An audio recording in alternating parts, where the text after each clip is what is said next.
हर रोज एक नई कहानी देखने के लिए चैनल को सब्सक्राइब करें और बेल आइकन दबाना ना भूलें। अवनी एक बहुत ही सुंदर और गुणवान लड़की थी। वो हर काम काज में माहिर थी। साथ ही उसे मेकअप करने का बहुत ही ज्यादा शौक था और सबसे ज्यादा आई लाइनर लगाने का। वो अलग अलग तरीके के आई लाइनर लगाया करती थी, जैसे fish tail liner, natural liner, wing liner, cat eye liner etcetera. इसलिए उसकी सारी फ्रेंड्स उससे ब्यूटी टिप्स और मेकअप टिप्स लिया करती थी। उसके परिवार में उसके पिता बिरजू और माता सरोज रहा करते थे। ऐसे ही वक्त बीतता रहता है और एक दिन अवनी अच्छे से तैयार होकर लाइनर लगाकर घर से बाहर जाती है, जहाँ रास्ते में एक कार्तिक नाम का लड़का जो कि वहीं से जा रहा होता है, उस पर अवनी का दुपट्टा उड़कर आ जाता है। अवनी उसके पास अपना दुपट्टा लेने जाती है और कहती है, ओह माफ करना, पता नहीं कैसे मेरा दुपट्टा उड़कर अचानक आपके पास चला गया। जी कोई बात नहीं, आप माफी मत मांगिए ना। शायद मैं ही इतना खुश नसीब हूँ कि जो इतनी सुंदर लड़की का दुपट्टा मेरे ऊपर आकर गिरा। कुछ भी बोलते हैं आप। वाह, क्या कमाल की हंसी है आपकी। किसी का भी दिल फिसल जाए इस अदा पे तो। अच्छा जी, ध्यान रखना कहीं आपका ही ना फिसल जाए। मुझे तो लग रहा है कि फिसल ही गया है। अच्छा, मेरा दुपट्टा तो दीजिए, मुझे घर भी जाना है। अवनी अपना दुपट्टा लेकर वहाँ से चली जाती है और घर आकर सारा टाइम बस कार्तिक के ही बारे में सोचने लगती है। और ऐसे ही एक बार फिर से अवनी और कार्तिक की मुलाकात एक शॉपिंग मॉल में हो जाती है। अवनी कार्तिक से कहती है, अरे तुम यहाँ? हाँ, तुम्हारा पीछा करते हुए यहाँ तक आ गया। अच्छा जी। अगर बुरा ना मानो तो 2 चीज पूछ सकता हूँ तुमसे? हाँ, बोलो। पहला तो आपका नाम। जी, मैं अवनी।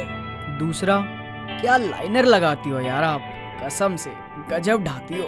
पागल हो तुम भी, जब भी मिलते हो ना बस मक्खन ही लगाते रहते हो। वैसे तुम्हारा नाम क्या है? मेरा नाम कार्तिक। दोनों आपस में नंबर एक्सचेंज कर लेते हैं और रात दिन कभी कॉल पर तो कभी व्हाट्सएप पर बात किया करते।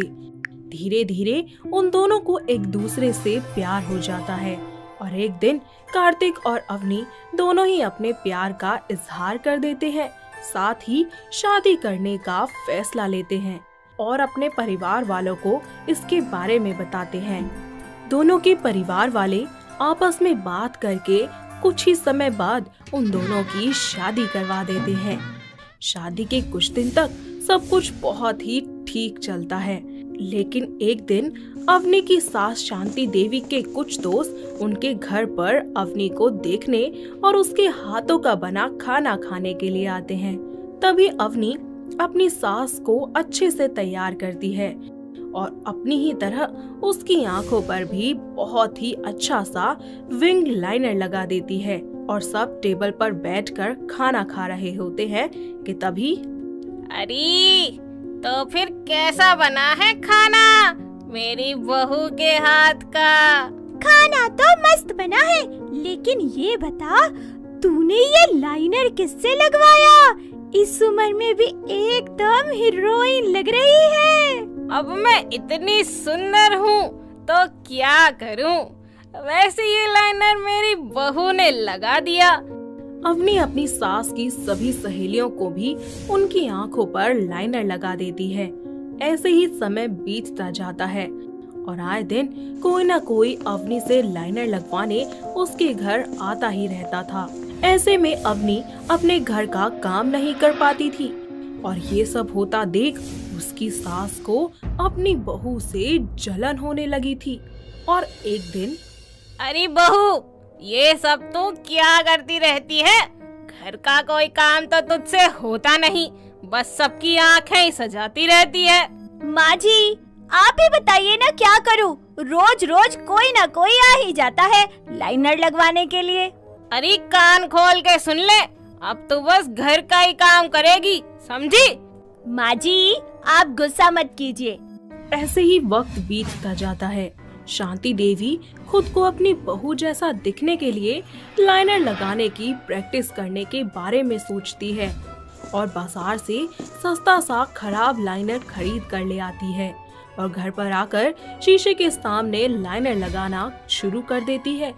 वो बार बार खुद की आंखों पर लाइनर लगाती, मगर अपनी बहू जैसा लाइनर बिल्कुल भी नहीं लगा पाती थी और इसी तरह वो लाइनर की पूरी शीशी खत्म कर देती है।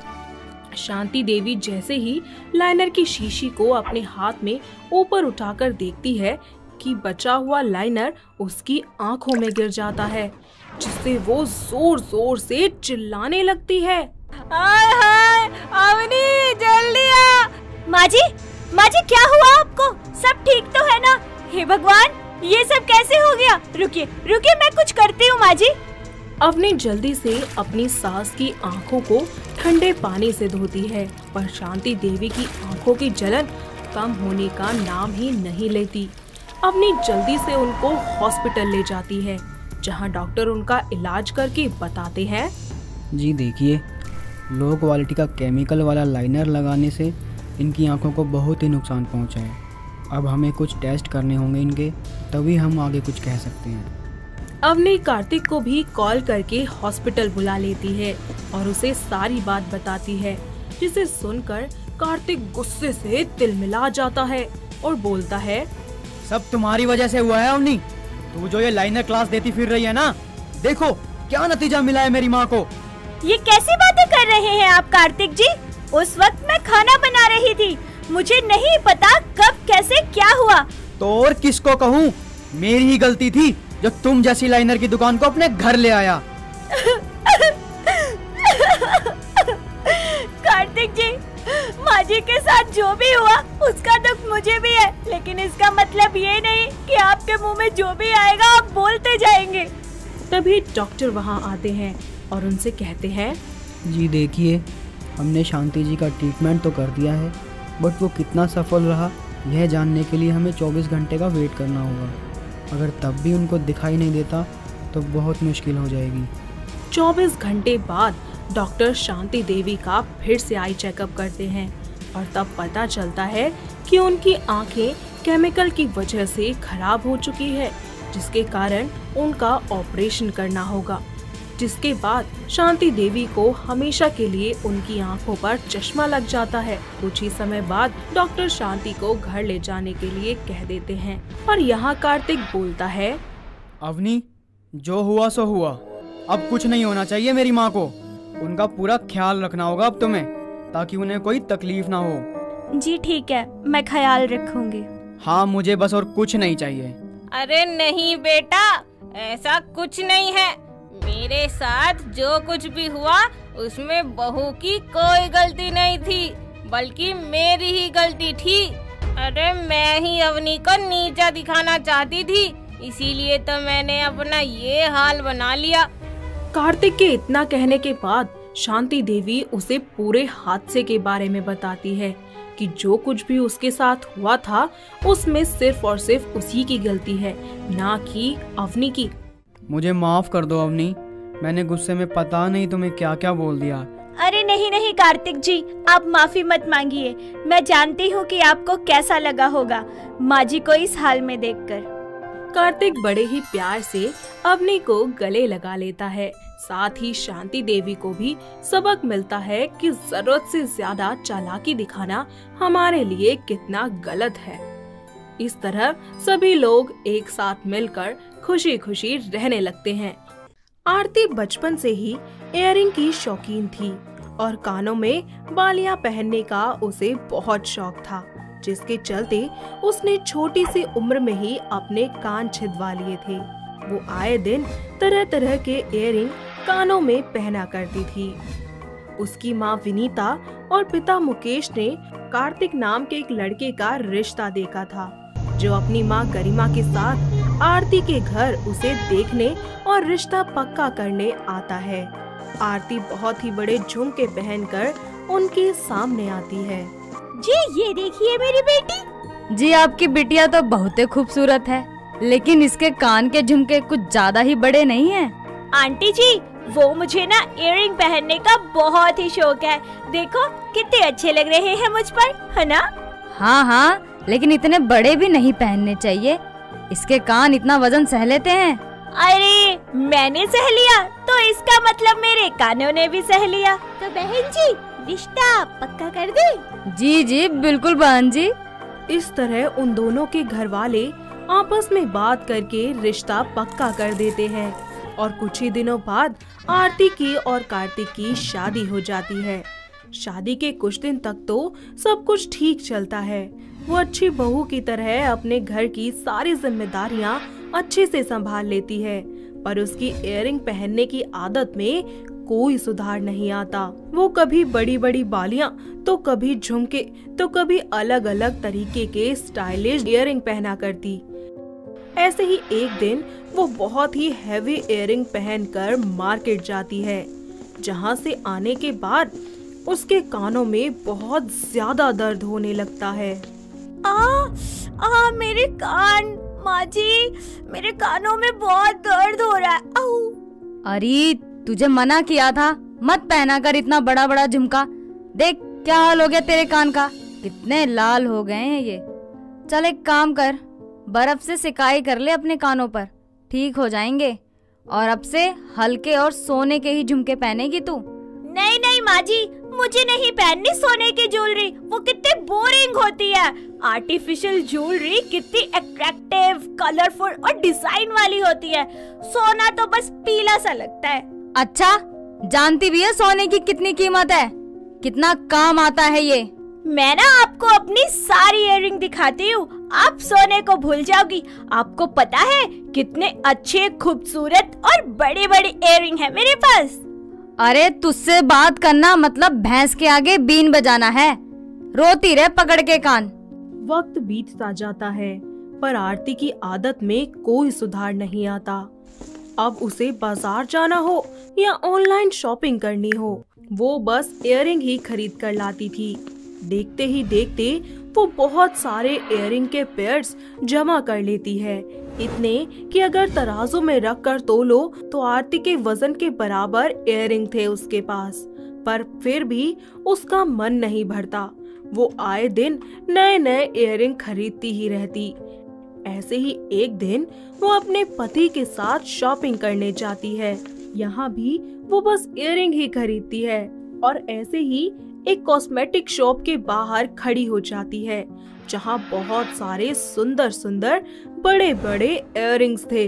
वो जल्दी ही उस दुकान के अंदर चली जाती है कि तभी कार्तिक बोलता है, अरे ये तुम फिर से इयररिंग्स की दुकान में घुस गई? अरे अभी तो तुम 4 दुकानों से खरीद कर आई हो। हाँ तो क्या हो गया, एक आधा और ले लूंगी, आपके कौन से पैसे कम हो जाएंगे। अभी बोल दूंगी ना, जानू सोने की इयररिंग दिला दो, फिर देखना। अच्छा ठीक है बाबा, ले लो बस। हाँ ये वाला देखो कैसा लग रहा है मुझ पर। अरे हॉट लग रही हो मेरी जान, अब ले भी लो इसे। नहीं ये मुझे अच्छा नहीं लग रहा। अरे वो वाला देखो भैया, जरा वो वाला दिखाना। इस तरह वो बाजार से बहुत सारे भारी भारी इयररिंग्स घर ले आती है। वक्त बीतता जाता है, धीरे धीरे आरती के कानों में आर्टिफिशियल ज्वेलरी की वजह से इन्फेक्शन होना शुरू हो जाता है, पर तब भी वो अपना इयररिंग पहनना बंद नहीं करती। ऐसे ही एक दिन आरती का बर्थडे होता है और कार्तिक उसके लिए बहुत बड़ी पार्टी प्लान करता है।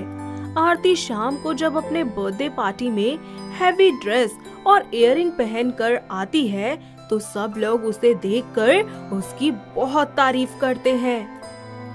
हाय, मैं तो सोच रही हूँ इसके कान इतना सब झेल कैसे रहे हैं, दर्द नहीं होता क्या इसको? हाँ हाँ, सही कह रही हो तुम। इसके कान हैं या दीवार जो इतने भारी इयररिंग्स पहने हैं। आरती जैसे ही केक कट करने के लिए झुकती है कि तभी कान इन्फेक्शन के चलते इयररिंग्स का भार सह नहीं पाते और उसके कान से निकलकर गिर जाते हैं और उसके दोनों कान कट जाते हैं।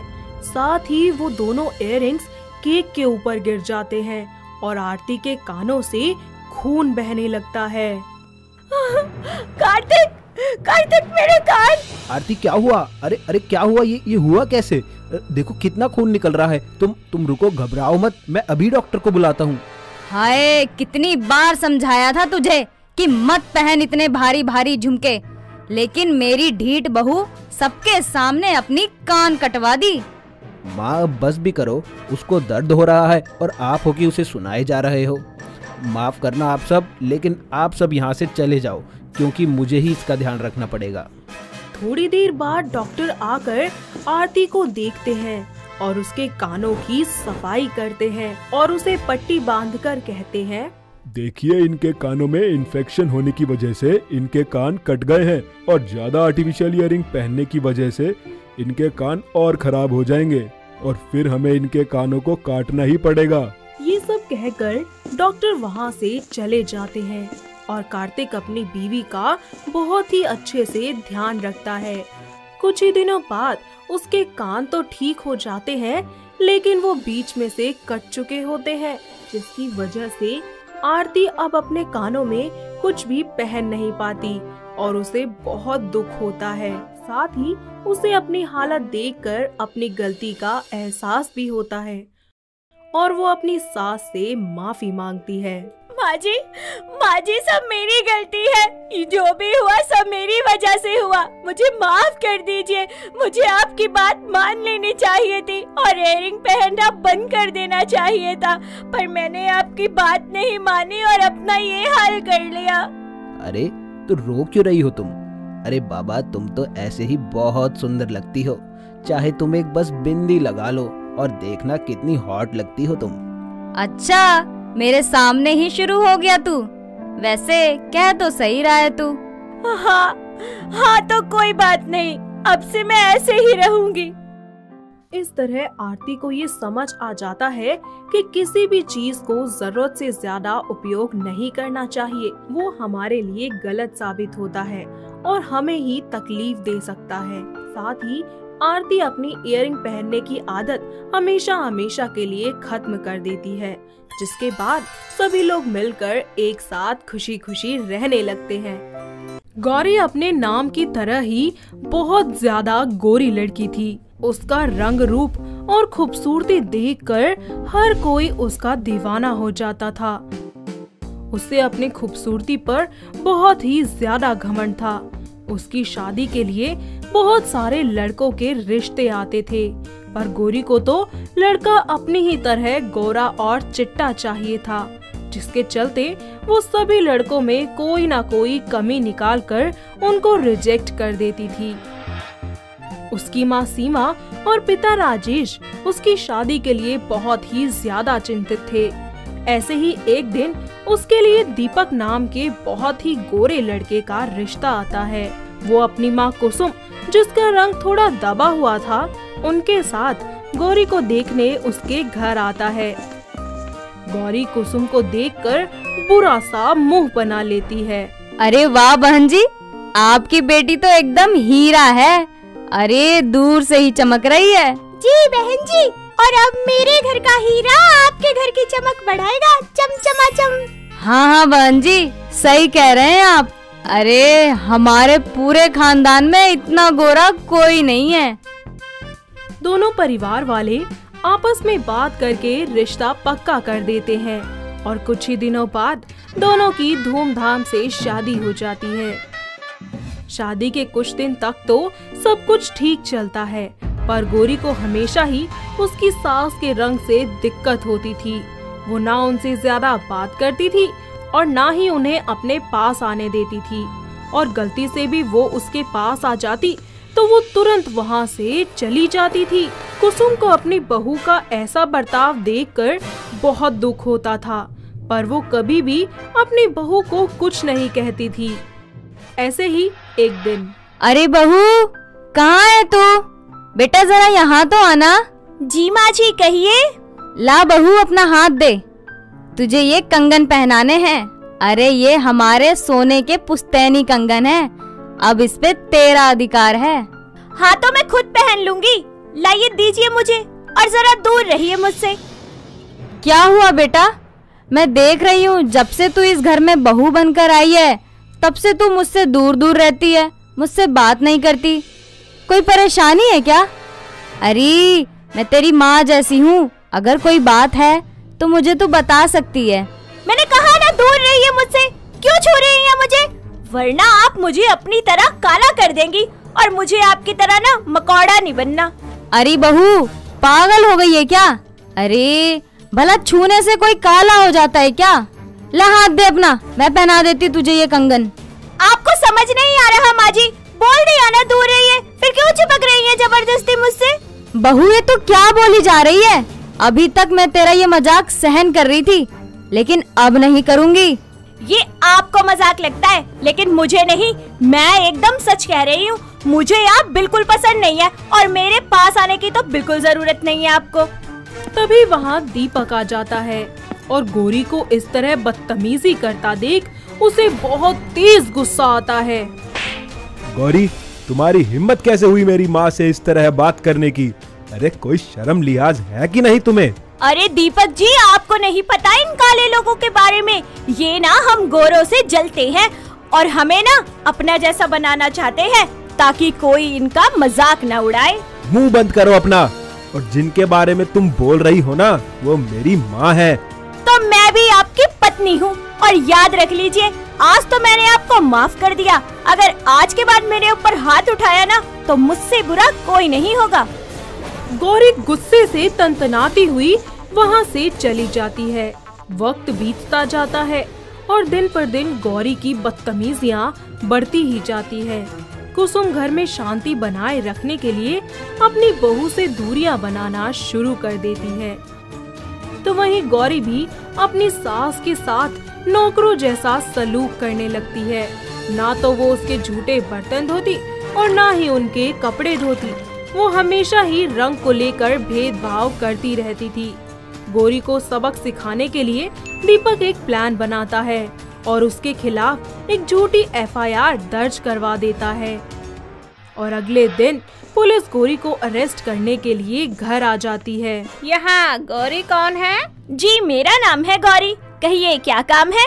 जी आपके खिलाफ कलर डिस्क्रिमिनेशन की FIR दर्ज हुई है। क्या? ये क्या मजाक है? किसने लिखवाई FIR? मैंने कुछ नहीं किया। अब ज्यादा शरीफ बनने की जरूरत नहीं है, आपको अपने रंग का कुछ ज्यादा ही घमंड है मैडम, और अब ये घमंड आपको सीधे जेल ले जाएगा। मैंने कोई जुर्म नहीं किया और आप मुझसे जरा दूर रहिए। मैं अभी अपने पति को बुलाती हूँ।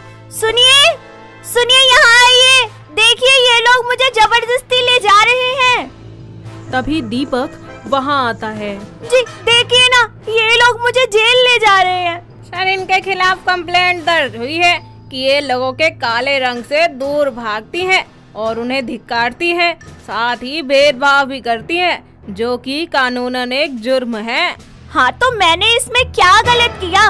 वो लोग होते ही ऐसे हैं, जैसे आप है। कितनी काली है, छी, दूर रहिए मुझसे वरना मैं भी काली हो जाऊंगी। ले लगा दिया हाथ, बता कहाँ से काली हो गई तू? मैंने कहा ना कि दूर रहिए मुझसे, फिर क्यों पास आ रही है मेरे? और अपने आप से प्यार करना अगर जुर्म होता है तो हाँ किया है मैंने जुर्म, लेकिन मैं जेल नहीं जाऊंगी। जी मैं भी इनको यही समझाता हूँ, पर ये मेरी बात सुने तब ना। दीपक जी, आप मेरे साथ ऐसा कैसे कर सकते हैं? पत्नी हूँ मैं आपकी, मुझे जेल भेज देंगे। अब रोने से आखिर होगा क्या? ये सब तो एक ना एक दिन होना ही था। अरे भगवान ने हमें गोरा रंग दिया है, इसका मतलब ये नहीं कि हम दूसरों की कदर ना करें और उन रिश्तों को ही भूल जाएं जो हमारे खास हैं। और हाँ, इसका मतलब ये नहीं कि हम लोगों से भेदभाव करें और अपने से नीचा समझे। और तुम जरा सोचो, जब तुम किसी के साथ उसके रंग को लेकर भेदभाव करती हो तो उसे कैसा लगता होगा? क्या अगर कोई तुम्हारे साथ ऐसा करे तब? दीपक की बात सुनकर गौरी को अपनी गलती का एहसास होता है और उसकी आंखें आंसुओं से भर जाती हैं। मुझे माफ कर दीजिए दीपक जी, मैं समझ ही नहीं पाई कि इंसान का रंग रूप नहीं बल्कि उसका दिल और उसके गुण अच्छे होने चाहिए। मैडम आप भी मुझे माफ कर दीजिए, मुझसे गलती हो गई और मैं अपनी इस गलती की सजा भुगतने के लिए तैयार हूँ। नहीं गौरी, तुम्हें कहीं जाने की जरूरत नहीं है। ये सब तो एक नाटक था जो मैंने तुम्हें तुम्हारी गलती का एहसास दिलाने के लिए किया था। दीपक गौरी को प्यार से गले लगा लेता है तो वहीं गौरी भी अपनी सास कुसुम से माफी मांगती है और अब वो उनका पूरा ख्याल रखती है। उनको किसी तरह की कोई परेशानी नहीं होने देती और सबके साथ घुल मिलकर रहने लगती है। साथ ही अपने दिल से हमेशा के लिए काले गोरे रंग का भेदभाव मिटा देती है। फिर सब एक साथ मिलकर खुशी खुशी रहने लगते हैं। पल्लवी एक बहुत ही सुंदर और मतलबी किस्म की लड़की थी। वो अपने मतलब और मजे के लिए अक्सर ही लोगों से झूठ बोला करती थी, फिर चाहे किसी को बुरा लगे या अच्छा, पल्लवी को तो बस झूठ बोलने से मतलब था। उसके परिवार में उसके पिता नीरव और माँ कल्याणी थी। ऐसे ही एक सुबह जब वो तैयार होकर घर से बाहर जा रही होती है कि तभी उसके पिता उसे रोककर पूछते हैं, कहाँ जा रही हो बेटी? कॉलेज जा रही हूँ पापा। बेटी, हमें तुमसे कुछ जरूरी बात करनी है। जल्दी कहिए ना पापा, आई एम गेटिंग लेट। मैं ये कह रहा था कि तुम अब बड़ी हो गई हो और तुम्हारी शादी की उम्र भी हो गई है। मैं बस इतना कहूँगा कि कभी कोई ऐसा काम मत करना जिससे समाज में हमारी बदनामी हो और हमारा सर शर्म से झुक जाए, समझी बेटा? जी पापा, मैं ऐसा कोई काम नहीं करूँगी जिससे आप लोगों को शर्मिंदगी उठानी पड़े। इतना कहने के बाद पल्लवी घर से कॉलेज का झूठ बोलकर अपने बॉयफ्रेंड निखिल के साथ मूवी देखने मॉल चली जाती है। उसके पिता भी किसी काम से उसी मॉल में जाते हैं जहां पल्लवी अपने बॉयफ्रेंड के साथ आई होती है। नीरव पल्लवी को देख लेता है और गुस्से से आग बबूला हो जाता है और उन्हें समझ आ जाता है कि पल्लवी ने उनसे झूठ कहा है। तो सच पता करने के लिए वो अपनी बेटी को फोन लगाते हैं। अरे बेटी, कहाँ हो तुम? पापा, वो मैं कॉलेज की लाइब्रेरी में हूँ और पढ़ रही हूँ। आपसे बाद में बात करूँगी। ठीक है, अच्छे से पढ़ाई करो। नीरव कॉल कट कर देता है और गुस्से से पल्लवी के पास जाता है और अपनी बेटी को एक जोरदार थप्पड़ लगाता है। पापा, मैं समझाती हूँ ना सब। बस, मुझे और कुछ नहीं सुनना। मैंने सब देख लिया है कि तुम कैसे हमसे झूठ बोलकर ये रंगरलियां मनाती हो। नीरव अपनी बेटी का हाथ पकड़कर उसे वापस घर ले आता है। ऐसा एक बार नहीं बल्कि काफी बार होता है। अपनी बेटी की इन हरकतों से परेशान होकर नीरव उसकी शादी साहिल नाम के लड़के से करवा देता है, जो कि बहुत ही शांत स्वभाव का लड़का था। शादी के बाद पल्लवी उसके साथ अपने ससुराल चली जाती है। ससुराल में उसके ससुर धीरज और सास शांति थे। ऐसे ही एक दिन, अरे ओ बहू, कहाँ मर गई? जरा अपने बाबूजी और मेरे लिए चाय तो बना दे। ओफो, ये बुढ़िया भी ना सुबह शाम पीछे पड़ी रहती है मेरे। ये कर दे, वो कर दे, खुद तो चिपकी रहती है खाट से। अरे कहाँ मर गई? आज हम दोनों को चाय मिलेगी भी या नहीं? हाँ हाँ माँ जी आई। अरे कहाँ रह गई थी तू? कब से तेरी चाय का इंतजार कर रहे हैं हम। वो माँ जी, मैं ना बाथरूम में गिर गई थी, जिस वजह से मेरे सर में थोड़ी चोट लग गई और मुझे बहुत दर्द हो रहा है, इसीलिए मैं काम नहीं कर पाऊंगी। अच्छा ठीक है, चल कोई बात नहीं, तू जा आराम कर, मैं अपने आप चाय बना लूंगी। ये बात बोलकर पल्लवी अपने कमरे में चली जाती है। दिन बीतते जाते हैं। जब भी उसकी सास उसे कोई काम देती तो वो उस काम को टालने के लिए कोई ना कोई झूठा बहाना बोल देती। ऐसे ही एक दिन वो अपने पुराने बॉयफ्रेंड निखिल से मिलती है, जिसे देखकर उसका सोया हुआ प्यार एक बार फिर से जाग जाता है और दोनों की बातें और छुप छुप कर मिलने का सिलसिला शुरू हो जाता है। निखिल उसे अपनी बातों में फंसाकर हमेशा ही उससे पैसे ऐंठता रहता था। ऐसे ही एक दिन वो निखिल से दोबारा मिलने जाती है। डार्लिंग, मैं क्या कह रही थी, क्यों ना हम दोनों कहीं भाग चले? क्यों? क्या हुआ? सब ठीक तो है ना? हाँ निखिल, सब ठीक है, पर मैं तुमसे बहुत प्यार करती हूँ। एक बार तुम्हें खो चुकी हूँ, अब दोबारा खोना नहीं चाहती। मैं अपनी पूरी जिंदगी तुम्हारे साथ बिताना चाहती हूँ। अरे ये तो पीछे ही पड़ गई। मैंने ना जाने क्या क्या सोचा था। अभी तो इससे बहुत माल ऐंठना है।